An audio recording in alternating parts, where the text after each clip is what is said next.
Madaling araw po pala nung pinabili ko ng gata si asawa. Grabe. Grabe po yung blessing talaga ni Lord ngayong araw. Dahil 5 set po yung ating lulutuin na pang 3 for 1K na bundle po. Tapos isang tao lang po yung nag-order dyan mga kasawlo. At ayan, nagpiprito din po pala tayo ng ating pangsisig dahil may pa-order po tayo na isang palanggana ng sisig po ngayong umaga. 8:45 AM po yung delivery time niyan sa palat po. Sasuki po natin na kay Ate Lovie po, yung generous po na suki natin. Alam niyo po, isang palanggana lang yung order niya na sisig pero yung binigay niya na tip sa atin ay tumataginting na 200, di ba po? Napakalaking bagay na po yun kaya lalong mas blessed po yung pamilya po nila. As usual din po, pag may pa-order tayo na ulam na ganyan, lalo na pag Sunday lunch po, ay nagpapa-order po ako ng per styro or per tab. Bale, mas madami pong umorder ngayon ng per styro, naka 18, 19. 19 po tayo na styro tapos 3 tab.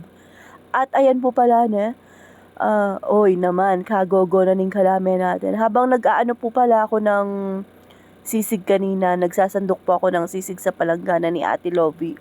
Si asawa po pala ay nagluto na ng kalamay. Tapos siya rin po yung sangkap ko dyan sa kalamay para narirema po niya na kung paano yung sangkap po natin. At ayan po, nailagay ko na din sa ating styro yung mga pa-order natin na shorts order.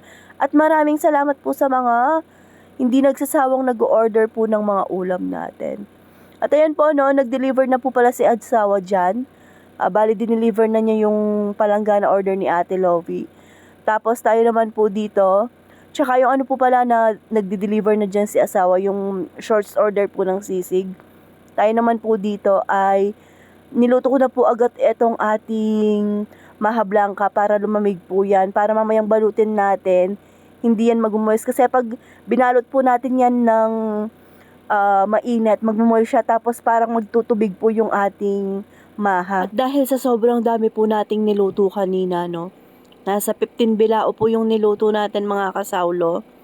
Ayan, pasensya na po kung medyo inaapo po ako, parang inaasma ako kasi siguro napagod, mainit, tapos umulan, ayun po, pero kiniklaim ko po na hindi tayo magkakasakit. We are strong kasi yung pinaka-medicine natin, si Lord Jesus. At ayan, hindi ko na po alam kung ano yung mga sumunod na nangyari, no?